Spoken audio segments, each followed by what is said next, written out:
Bonjour petits et grands lecteurs. Alors la vue est un peu jaunâtre, je suis désolée. L'hiver est là, la Normandie est actuellement dans le froid et la lumière est totalement absente de cette chambre, voilà. Donc je vais vous présenter la première partie de mon update lecture pour la palle de l'imaginaire.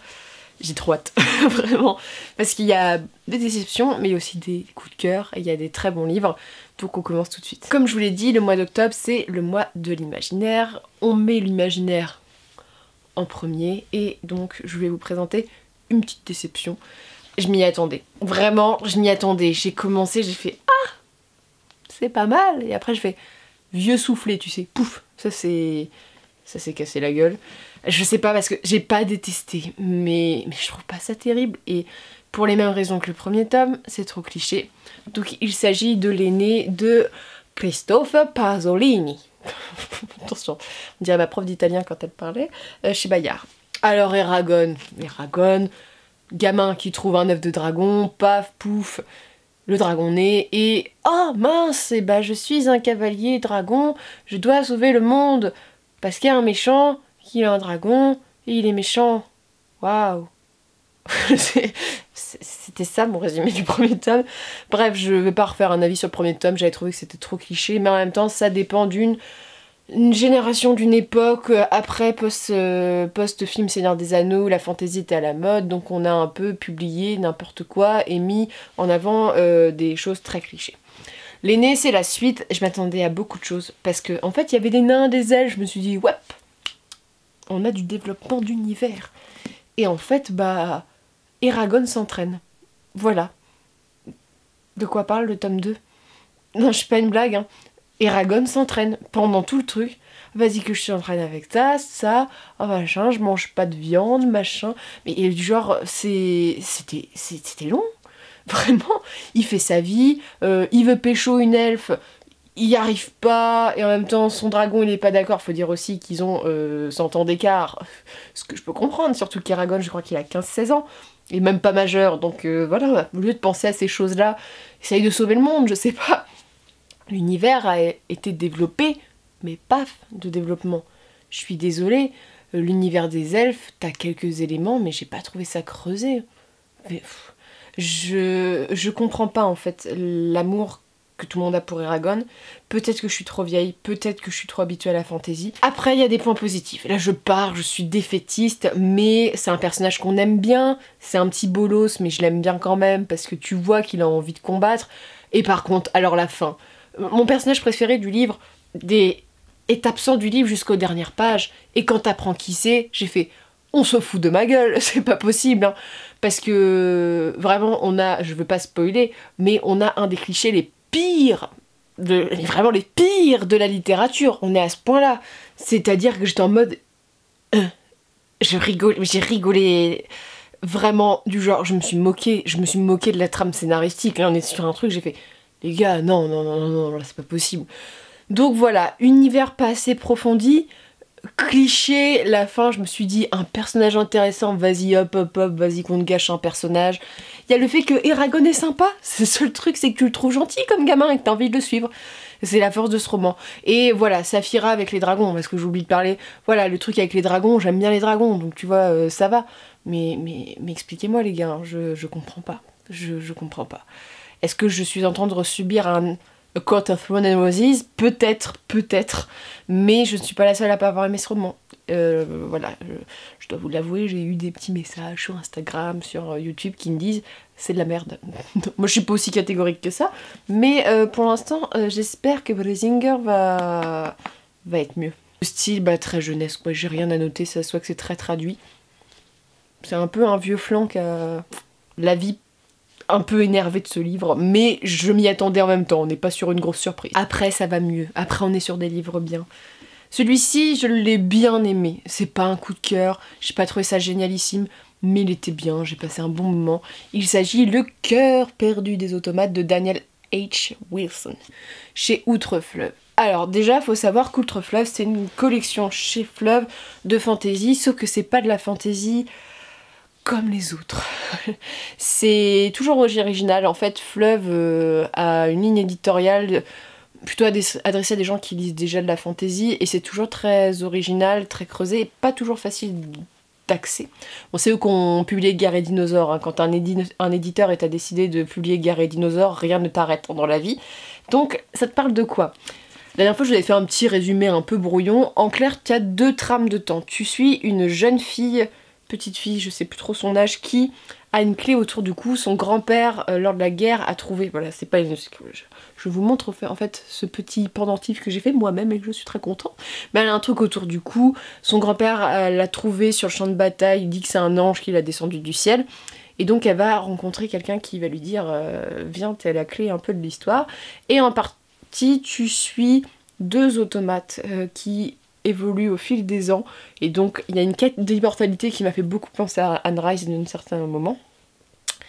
C'était très beau.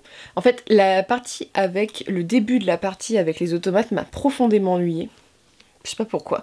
Et la fin, en fait, quand tout le monde se retrouve à la fin, parce que tu te rends compte que tout le monde se retrouve, là ça m'a plu, là j'ai trouvé ça punchy.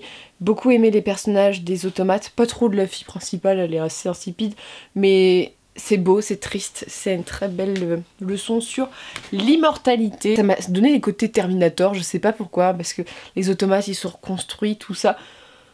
Bref, je vais pas trop vous en parler parce que c'est un livre qui est assez court, mais c'est original, je sais qu'il plaira pas à tout le monde.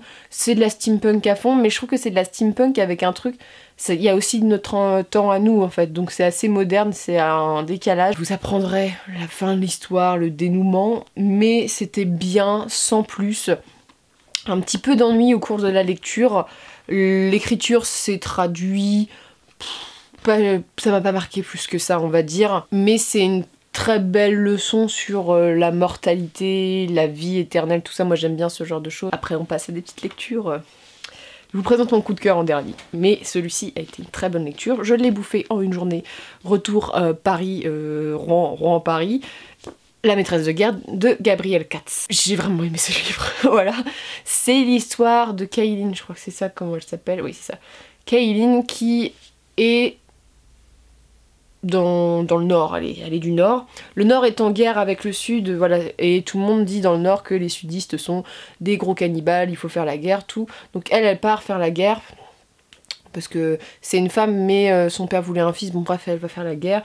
Avec sa petite troupe, elle couche avec un mec, voilà, elle a une relation mais sans plus, elle est très belle, très rousse, tout le monde lui tourne autour, mais elle est avec ce mec là. Le mec a voulu faire un peu le beau gosse, c'est-à-dire qu'il a dit bah va tuer le pauvre mec là-bas, l'ennemi, le mercenaire à proprement dit, qui est totalement en mode berserk, j'ai trop de sang qui coule, machin. Et elle fait non je le sens pas, puis tu vois, elle veut pas tuer, pour elle la guerre c'est pas tuer quelqu'un qui est en train de crever, tu vois. Donc elle veut pas, donc le mec a voulu faire beau gosse, voilà, je suis un homme qui me montre, et paf, elle a plus de tête, il est tranché, tout le monde se fait décimer dans sa troupe, et elle se fait prisonnière de guerre.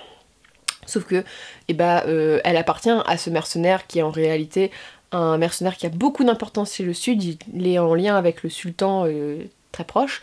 Il est marié, il a jamais pris d'autres femmes parce que dans ce pays-là tu peux avoir plusieurs femmes. Et donc Kaylin va être son esclave, elle travaille aux cuisines jusqu'au jour où elle va sauver la femme de cet homme.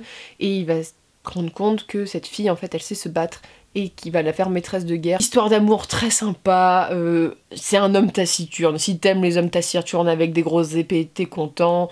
Voilà, très belle histoire, avec très féministe, mais en même temps t'as une fille super belle, donc voilà, c'est un peu un cliché de femme fatale. J'ai beaucoup aimé l'histoire. Gabriel Katz, il a une capacité à te faire une plume hyper sympa. La fin est jouissive, c'est-à-dire que à la fin t'es comme ça. Et c'est trop bien. Voilà, la vengeance est faite. Bref, très bien, l'univers est très bien construit, il y a un point de vue sur la guerre que j'ai beaucoup aimé qui te dit...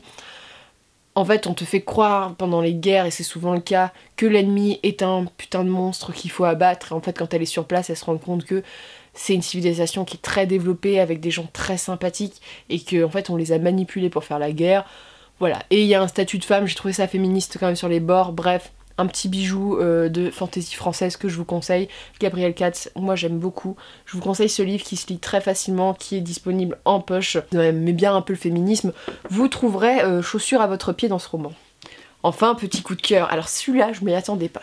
Parce que c'est un vieux Brajlon. Et avec les vieux Brajlon, c'est le début de la fantaisie. Surtout que là, c'est français, donc tu te dis... Est-ce qu'on le sent, le Eragon 2, tu vois? Et pas du tout. Et donc c'est une trilogie, j'ai lu le premier tome, il faut que j'achète les tomes suivants. Il s'agit du prix d'Alaya de Magali Segura. Éternité. Ça se passe dans le désert, est-ce que ça a motivé mon coup de cœur? Peut-être. Alors on suit... En fait, l'histoire principale dans tous les livres, c'est que quand t'as une prophétie, bah voilà, tu bats le méchant et tout le monde est heureux. Et en fait, dans cette histoire-là, ça se passe après la prophétie. La jeune fille qui a eu accès en fait au don des dieux, l'immortalité, tout ça, c'est un peu compliqué parce que c'est une sorcière. Et les sorcières dans ce pays sont très mal vues, elles sont mises un peu en esclavage, c'est une sorcière mineure qui doit répondre à un majeur, sauf que les sorciers majeurs sont des pervers, manipulateurs, tout ça. Donc elle a préféré disparaître après être l'élue, plutôt que d'être encore sous la coupe d'un sorcier majeur. Mais quand elle était l'élue, elle a fricoté avec un espèce de guerrier plutôt beau gosse et elle est tombée enceinte. Sauf que lui, il n'est pas au courant, ils se sont séparés, il a fait croire à tout le monde qu'elle était morte et lui, il était porté en héros. Donc c'est ce que j'ai déjà apprécié dans le roman, c'est que tu vois, t'es après la prophétie, donc t'es pas dans ce coup de prophétie. Donc elle élève son fils qui a 8 ans et à 9 ans les garçons doivent retourner chez leur père. Sauf que bah elle veut pas, tu vois, donc et en même temps le nœud de l'histoire c'est qu'un sorcier veut la retrouver, veut la buter en fait. Donc elle se planque, elle laisse son fils chez la femme chez laquelle elle a accouché pour retourner voir sa famille parce qu'elle avait besoin d'un truc là-bas. Et son fils, par un concours de circonstances, il a 8 ans, on lui dit de pas aller à un endroit, il y va, tu vois, faut pas être neuneux, va retrouver son père sans savoir que c'est son père, va devoir partir, et donc les parents se retrouvent un peu liés. C'est une grosse introduction, mais qu'est-ce que c'était bien. L'univers, alors t'es dans le désert, tout, plein de créatures, les personnages. C'est une femme forte, qui est en même temps hyper fragile mais qui sait se défendre, qui a subi tellement de choses, qui est l'élu et en même temps qui a un cœur pur et qui doit disparaître. Genre les élus d'habitude ils sont en mode oui on va te faire une petite statue. Là pas du tout, hein, la statue non elle est pas là.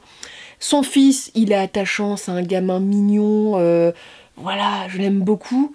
Et puis le mec, bah voilà, moi ça a accroché quoi, directement, guerrier, tu vois, un peu le guerrier qui a perdu la femme de sa vie, qui plonge dans la bière et les femmes, et il est sympa, il est drôle, et tu vois, c'est du genre, il trouve ce gamin, et il sent un peu père. Et moi j'ai beaucoup aimé parce que la paternité et la maternité sont travaillées là-dedans, ce qui est rare en fantasy. Et la relation entre les deux, alors tu sais, ils s'aiment pas. Et moi j'aime bien les couples où c'est difficile, tu vois, c'est compliqué de les mettre ensemble. Donc, petit bijou, j'ai beaucoup aimé. Bref, l'univers, il y a beaucoup de choses. Et la fin est en mode, je veux le tome 2. Et donc cet enfant, t'as plein de questions, il y a plein de questionnements qui sont laissés en suspens. Mais il est très original. Et c'est ce que j'ai aimé, c'est voilà, l'après-prophétie. J'ai ce sourire en banane, c'est bien que ce livre m'a énormément plu. Donc cet enfant va avoir une importance et les personnages fonctionnent très bien ensemble. Donc ce petit livre, je pense que ça a été un coup de cœur. Je l'ai bouffé mais j'étais extrêmement heureuse de le lire. Donc voilà. C'en est tout pour ce premier update lecture pour la palle de l'imaginaire. N'hésitez pas à me dire ce que vous en avez pensé, ce que vous avez commencé à lire pour le mois de l'imaginaire. Ça c'est cool. Et je vous souhaite de très bonnes lectures et une très bonne journée.